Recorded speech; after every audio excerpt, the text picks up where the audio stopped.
Assalamu alaikum students, hope you all are well. Today I'm here with another video. If you have not liked my channel till now, do it. Subscribe Park Studies Pro, share it with your family and friends. And we have Instagram page, we have a Facebook page, do like them as well. So in this chapter, we are going to cover Partition of Bengal and many other topics related to the history of Pakistan till the Dehli proposals. So let's start the video. First of all, we are going to see the introduction of Partition of Bengal. Basically, it was the largest province of the subcontinent of about 85 million population, and in which 54 million were on the eastern side. So in 1853, Charles Grant suggests division of Bengal, and in 1854, Lord Dalhousie expresses concern about the administrative workload on the Governor General of Bengal. So George Campbell in 1872 highlights that the inefficiency of a single individual overseeing the province's affairs, and Bengal, with a population of around 85 million, was the largest province in the subcontinent, with 54 million residing in the eastern region only, and it was difficult to administer it by one governor. So if we talk about the causes or reasons of the partition of Bengal, the first reason was the geographical size. Bengal covered almost 189,000 square miles with a population of 85 million, making it too vast for effective governance by a single lieutenant governor. And cultural and economic disparities were there. West Bengal was prosperous, developed, literate and predominantly Hindu. In contrast with the underdeveloped, poor and mostly Muslim Eastern Bengal. So the residents of Western Bengal viewed themselves as culturally superior, and division was seen as necessary to stimulate trade in Eastern Bengal and develop the port of Chittagong. So there were communication challenges as well. There was a limited communication due to rivers and forest, hampered law and order in enforcement, and there was an exaggerated, inadequate police and management over there. There were economic inequalities, like there was a dominance of Calcutta capitalists in Bengal's area, and the economy was marginalized by millions in underdeveloped areas, hindering local progress and industrialization. So actually there was a dominance of Calcutta and it was affecting the Eastern Bengal side. So that is why there was economic inequalities between the two different areas.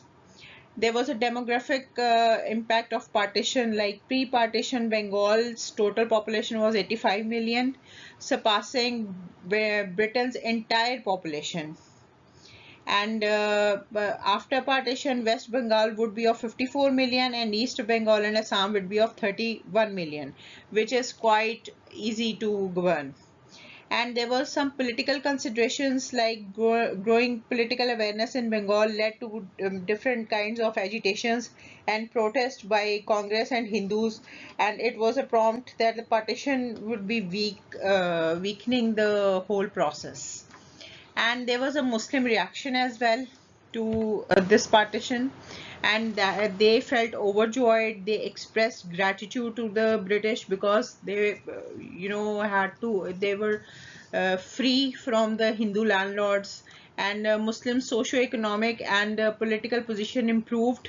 Their government and Muslim majority in a province began to develop Chittagong port to compete with the Calcutta port. The decision also helped to improve the relations of Muslims with the British after 1857, and partition presented opportunities for the Muslim community to advance in education, government jobs and commerce. But since 1867, British distrust towards Muslims led to the limited access or to proper education, and Hindus benefited disproportionately and attempted to replace Urdu with Hindi as well. And it was like further, getting away from the Muslims. And Muslims gained recognition through the partition. They secured a province, and they were in majority in that province, and they also had the opportunity to escape the Hindu oppression. Now, if we talk about the INC and Indian National Congress or Hindu reaction, Hindus were support of INC, and they started violence, protest, mourning, strikes, boycott of British goods and institutes. Actually, the Swadeshi movement was started, and Indian National Congress warned British of boycotting the coronation ceremony of King George in 1911 as well. British used army to suppress the protest. They arrested the leaders. They restricted the newspapers and public meetings. Also, they introduced the Press Act, but all in vain. Hindus resisted the prosperity of Muslims, who began trading from the Chittagong port, and they perceived British actions as part of a divide and rule strategy. Hindu dominance within the Congress led to the calls for reforms, and they believed that British policies aimed to weaken Hindu unity and diminish the perceived Hindu threat. So Hindu designated October 16 as a day of mourning, and organized marches and protest meetings. They were held to pressurize the British government, and petitions were sent to the government to express their anger, and they demanded action. British began to review the partition, and finally King George announced the reversal in December 1911. So the question over here, which is very important, that why did Hindu oppose the partition? Why it was a very difficult for them to grasp it. So Hindus actually opposed the partition due to economic concerns, and they were feared of losing political power in Bengal. Bengali Hindus, being better educated and economically stronger, they saw themselves at risk compared to Muslims. And Calcutta, a Hindu Bengali stronghold, was the economic, administrative and educational center of the province. Congress also opposed the partition as it divided the Hindu population into two provinces, reducing their majority in the East Bengal. And partition shifted Muslim majority overnight, impacting Hindu political interests and dominance. There was establishment of Dhaka High Court, and Muslim press threatened Hindu legal practice and newspaper circulation as well. Hindu landlords feared loss of political and feudal supremacy. Partition could lead to Muslim struggle for civil and political rights, challenging Hindu dominance as well. And there was an increased Muslim awareness, which could also end the Hindu dominion. So these were the important points. If we talk about the reversal of the partition of Bengal, we can see that INC reacted harshly and aggressively to the partition of Bengal, considering the partition as a step against their Indian nationalism. There was a serious administrative difficulties due to mass rallies to put pressure on British government. Hindu Terrorist Act tried to assassinate senior British officials. British goods and institutes were boycotted in the Swadeshi movement. British used hard measures to suppress campaign launched by Indian National Congress, but eventually decided to win the support of moderate Hindus. King George V announced the reversal of the partition in December 1911 in his coronation ceremony. So if we talk about the partition of Bengal, there are two main points which we have to understand. Number one was, what was the Swadeshi movement? Hindus initiated civil disobedience and launched this movement, and they boycotted British goods in favor of Indian products, including salt and clothes. British clothes were like burned in bonfires, and wearing locally produced garments became a matter of pride. People targeted shops selling which were selling foreign goods. Significantly reduced the sale of the British products was evident. This posed a threat to the British textile industry, leading to the worker strikes and industrial slowdowns. Often it would be resulting in bankruptcy. And extremist Hindu groups like Arya Samaj made two unsuccessful assassination attempts on Lord Minto. And this sabotage attempts included derailing British trains, but without any fatalities. King George V announced the reversal of the Bengal partition during the coronation ceremony at Delhi Darbar on December 12, 1911.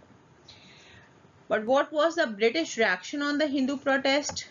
Charles Grant's proposal of a partition of Bengal sparked the significant political crisis, and there was a strong opposition which arose among the people of West Bengal, leading to the creation of the vast amount of nationalist literature.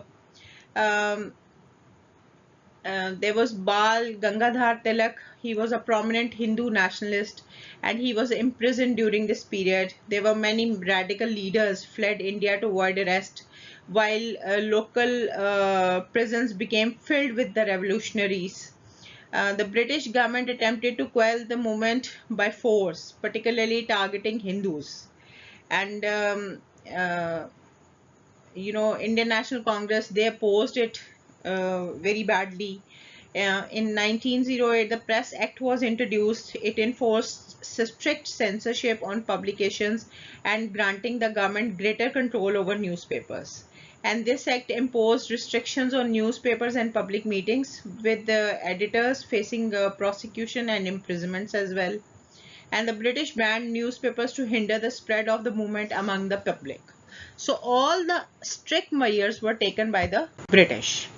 Now, after that, we are going to see what was the Simla Deputation. It's again a very small but important topic. So, British actually wanted to win the Muslim support, and Muslims were disappointed by the growing protest of Hindus and reaction of INC against Bengal, the partition of Bengal, and the fear of Hindu dominance and acceptance of a demand of the reversal of partition of Bengal was there. So Muslims decided to seek constitutional protection. Because of being minority, they were unable to organize the similar kind of the protest. So in October 1906 at Simla, a delegation of 35 Muslims under Sir Aga Khan met Viceroy Lord Minto, and important demands for the safety of Muslims were placed with there. Number one was Muslim candidates in the council elections, and they should be elected by Muslim voters, means the separate electorates were demanded, and higher percentage of Muslims in the council as compared to the percentage was the second demand. So Muslim tried to convince the British by their strong arguments, like the strength of Muslim troops in the British army, their fear of violence in result of joint electorates. So Lord Minto, the Viceroy, aimed to improve British relations with the Muslims and sought to garner their support. So if we talk about the importance of the Simla Deputation, we can see that the British seems to be ready to work with Muslims, and it was because of the efforts of Sayyid Ahmad Khan and other Muslims. Muslims also realized the need of making a political party in order to protect their rights of Muslims, and it was a step towards Muslim nationalism. All India Muslim League was founded in December 1906, and there was a possibility for Muslims to secure a stable position within the constitution. So there was a rivalry between Muslims and Hindus persisted, and not only in daily life but also the process of the constitution making, the rivalry was there. Now if we talk about the All India Muslim League, that what were the reasons for the formation of All India Muslim League? So first of all, the Muslims wanted to protect their rights and counter the effects of Indian National Congress. Though British accepted some of their demands, but still they felt insecure. Muslims wanted to communicate their concerns to the British officials in more organized way, and they were annoyed by the Hindu and Congress reaction on Bengal partition.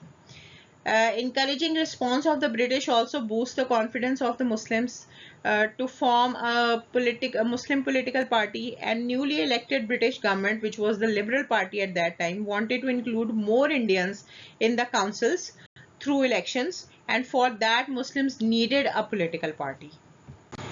So if we talk about the formation of the Muslim League, after the 20th session of Mohammedan Educational Conference at Dhaka, All India Muslim League was founded under the meeting of Nawab Wakarul Mulk on 30th December 1906.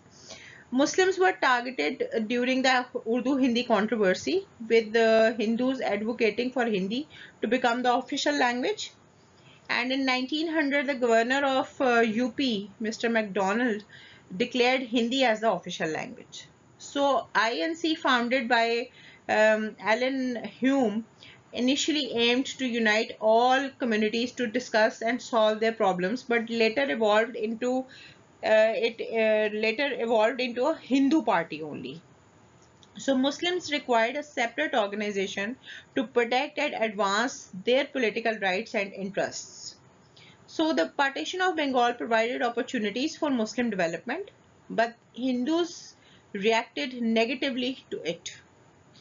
Without a permanent political platform, Muslims struggled to advocate for their case effectively, and Lord Minto II and the Simla delegation of 1906 provided assurances to Muslims for separate Muslim electorates, and it fostered their trust and confidence in the British. So Muslim leaders recognized the need of the organized efforts to protect Muslim interests, and the idea of the two-nation theory gained more, traction among the Muslims.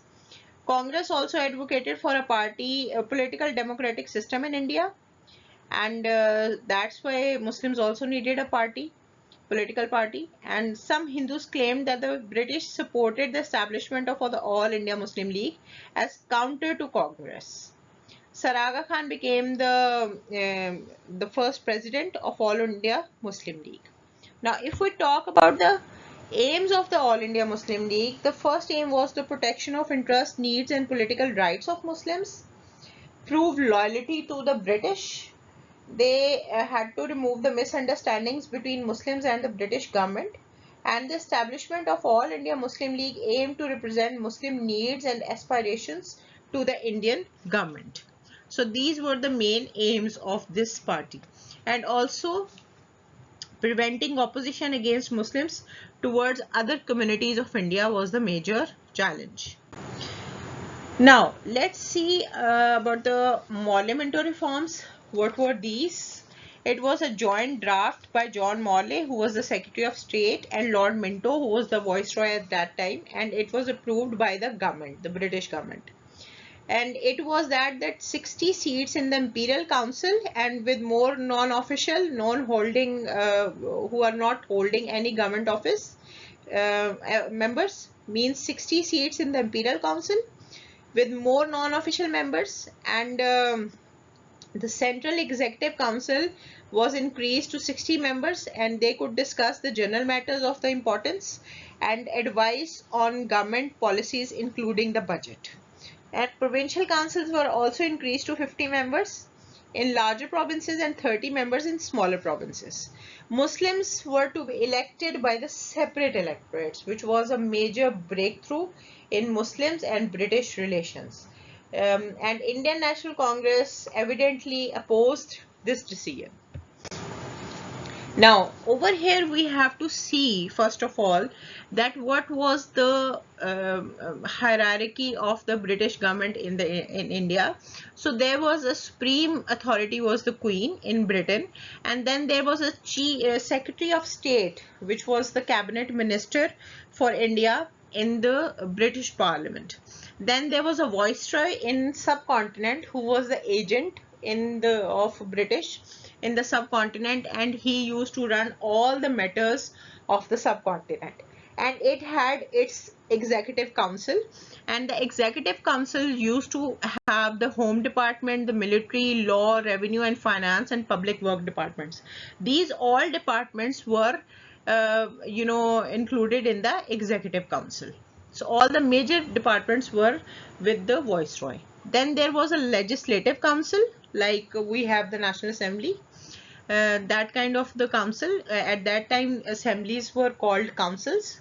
So, a legislative council comprised of Viceroy and its executive council, plus the additional members. Additional members which were non-official members, which were not official, but they were nominated by the Viceroy.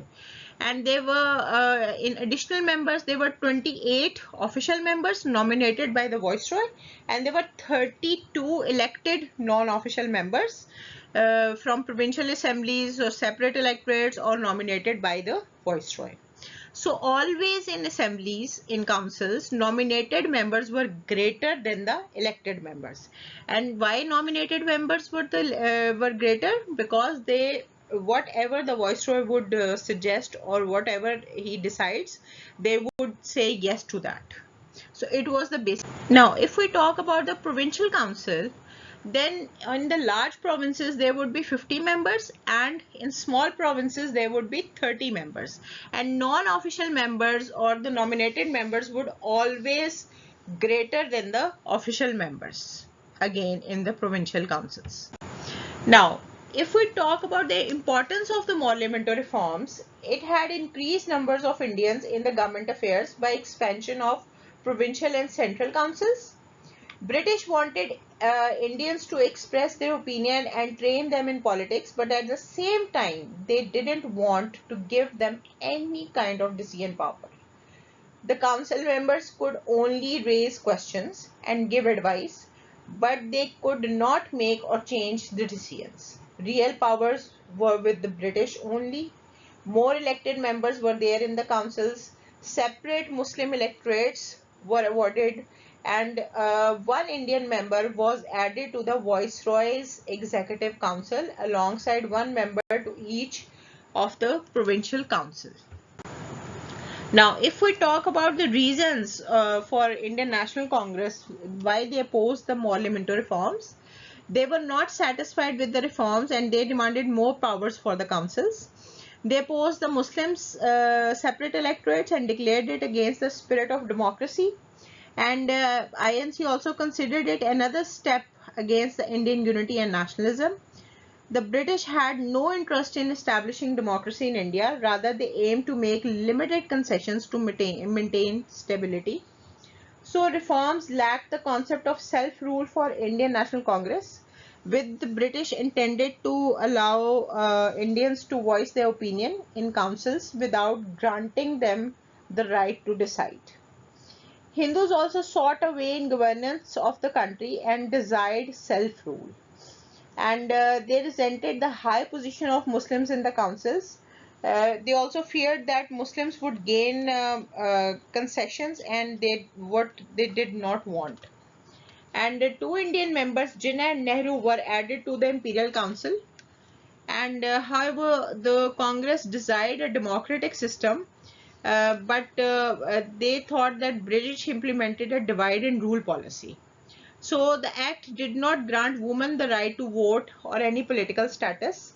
So that was another thing which was highlighted by the INC.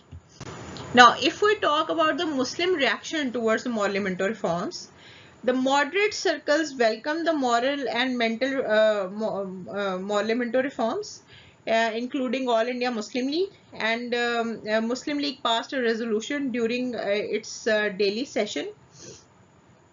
And they were willing to cooperate with the government.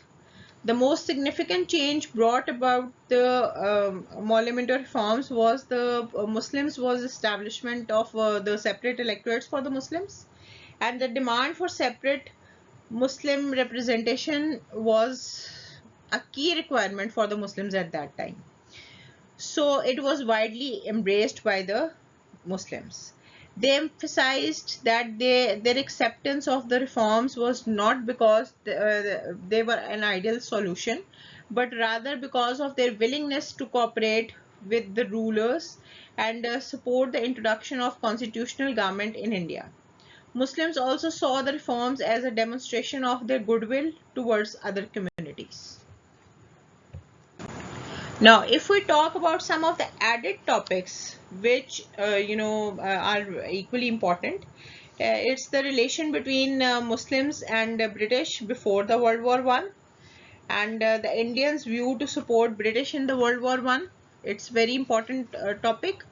The Silk Letter conspiracy, that which was also called the Silk Letter movement, and it involved a conspiracy by Deobandi leaders to break free from British rule, and they were seeking support from Ottoman Turkey and Imperial Germany and Afghanistan. The plot was discovered by the Punjab CID with the interception of letters from Abdullah Sindhi. He was a Deobandi leader in Afghanistan, and he was writing it to Muhammadul Hassan, who was another leader in Persia. And these letters were written on the silk cloth, and it was the name of the movement as well. So, but ultimately it was failed movement. And what was the Mutiny Party? Mutiny Party was established in 1913 by Lala Hardayal, and who was in exile in America at that time. And its objective was to have an armed opposition against British rule in India. And the movement met its demise when the party supporters were betrayed, and leading to the confrontation with the Indian police forces in 1915, and the battle resulted in the deaths of many party members. So ultimately it resulted in failure. Now, very important point, very important topic is the Lucknow Pact. First of all, we'll see the causes of the Lucknow Pact. That British failed to grant more rights to the Indians and political parties, and they realized to insist the British for that.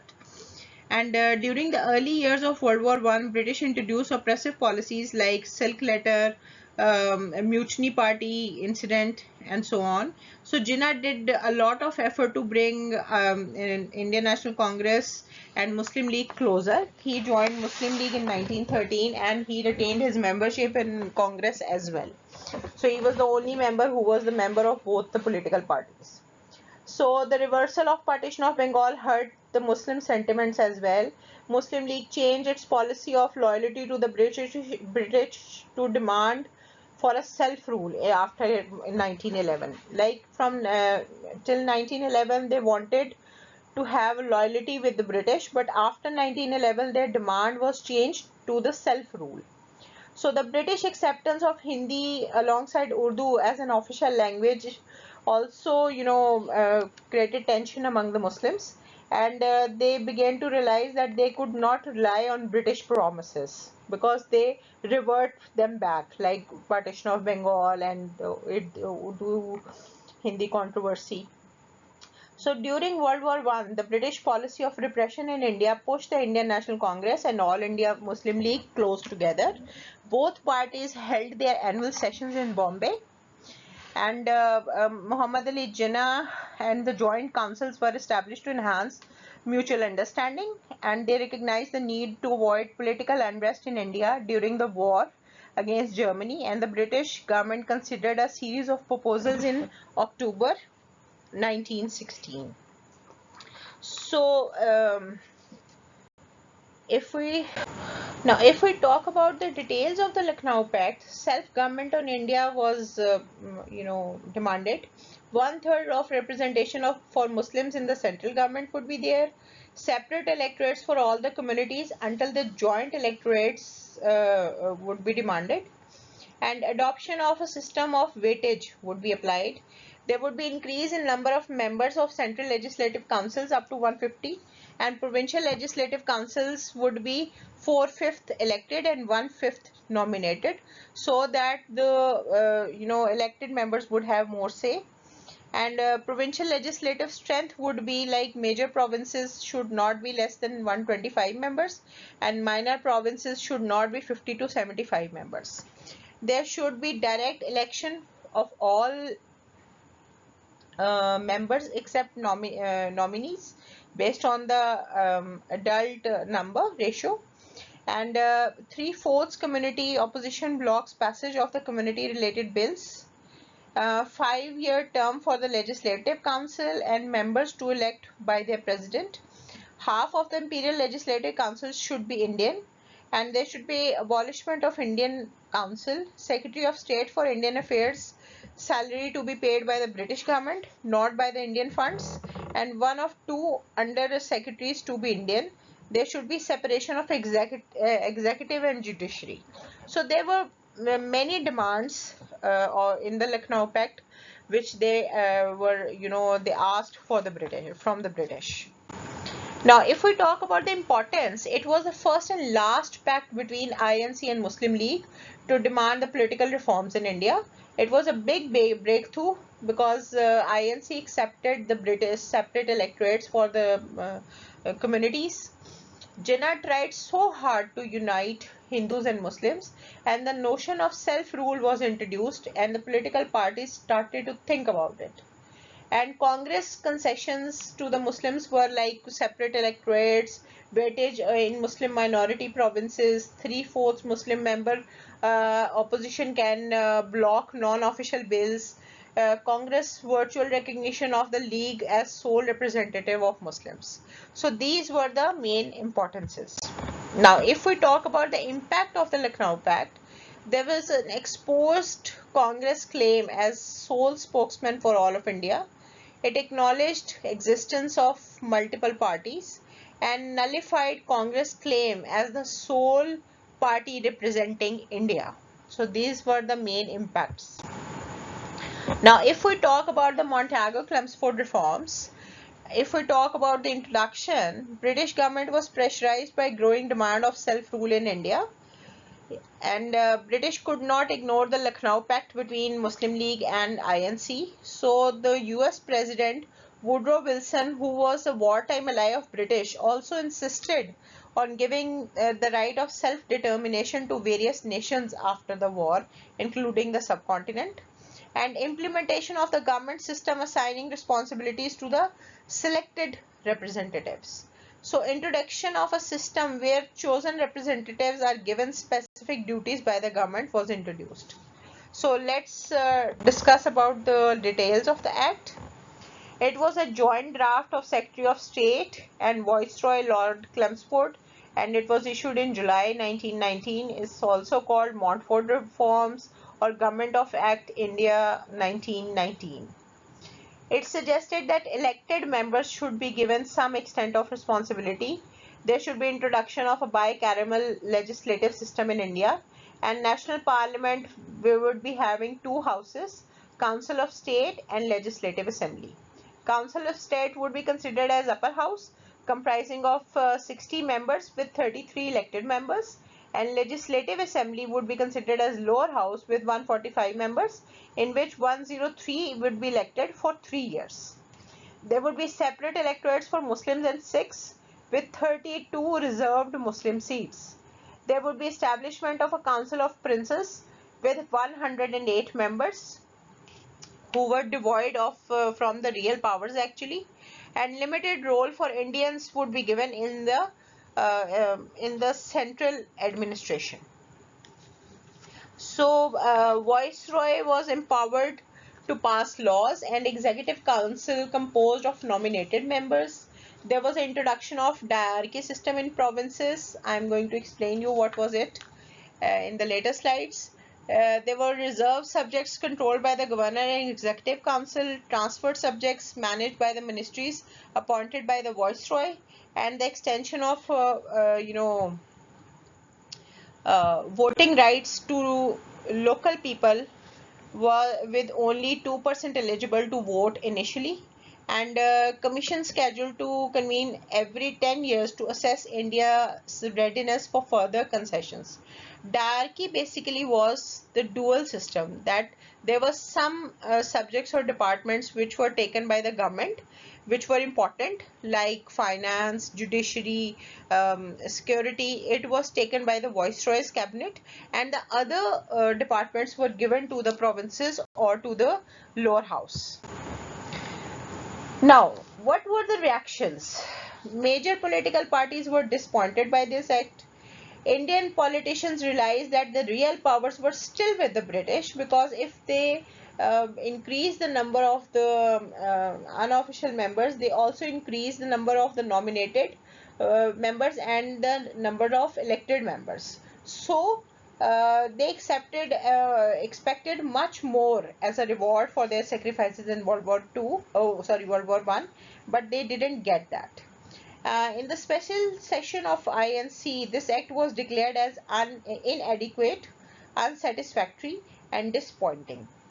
Jinnah had an opinion to work together and avoid violence.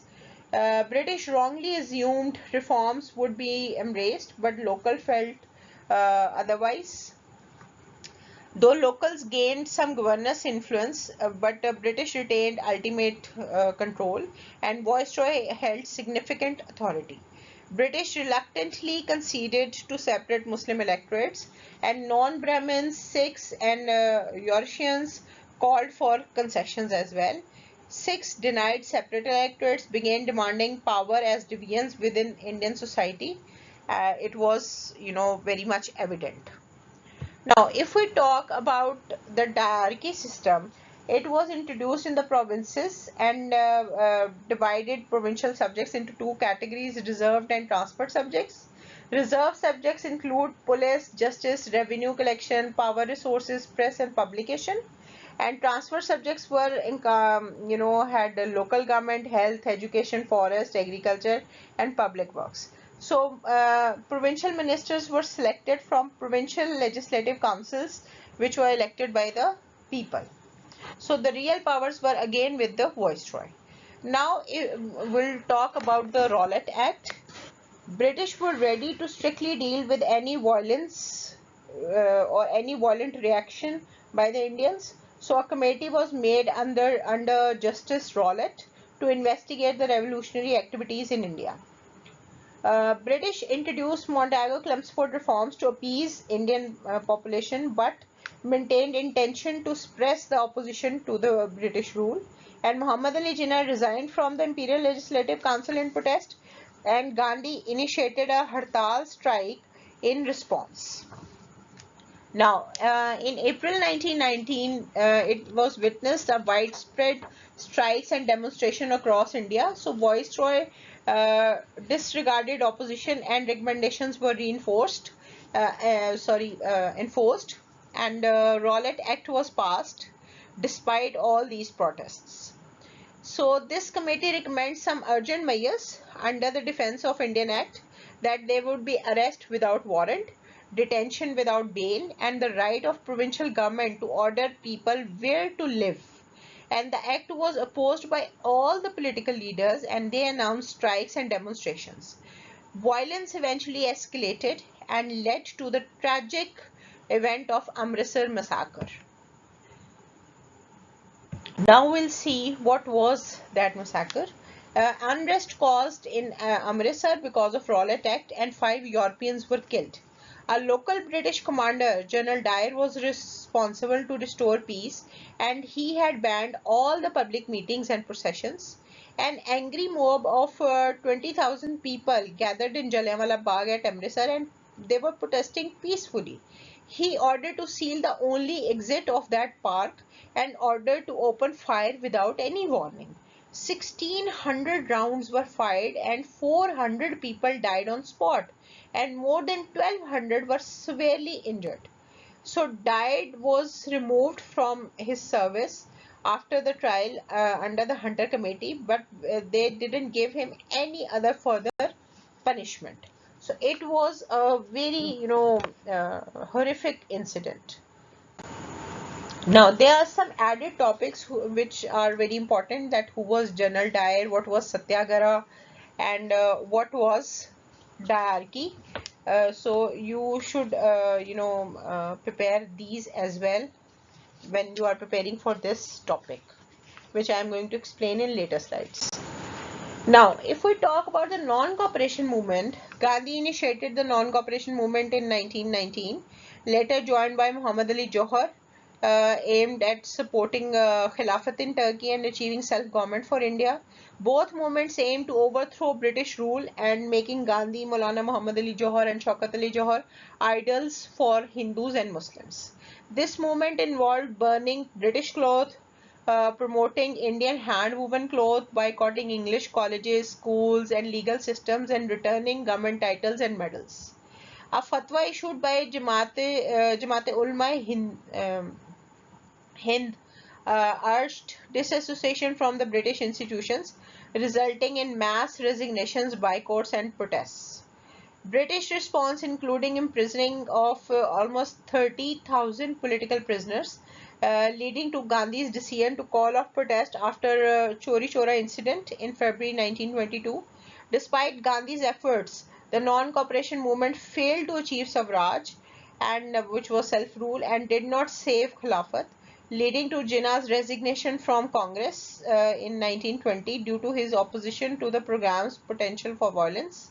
And non-cooperation movement was used as a weapon by Gandhi several times more as well, which we are going to see in the later chapters. Now there are some other topics like growth of communalism, Arya Samaj, division in Congress, Hindu Mahasabha, and self-rule, which is also called Swaraj, which are important topics and will be discussed in another video, which will be published separately. Now, if we talk about the Delhi proposals, in 1927, Jinnah called a conference of all Muslim leaders in Delhi, and the discussion of about the future of the separate electorates in any future constitution were made, and the demands of this conference are called Delhi proposals.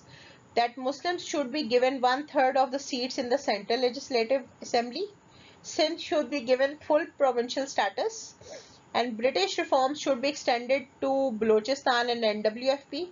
Number of seats should be given to Muslims in Punjab and Bengal according to the Muslim population. So that was it, and I hope that this long chapter, the main topics of this long chapter had been clarified to you, and if you have any questions, you can always write it in comments. Thank you so much.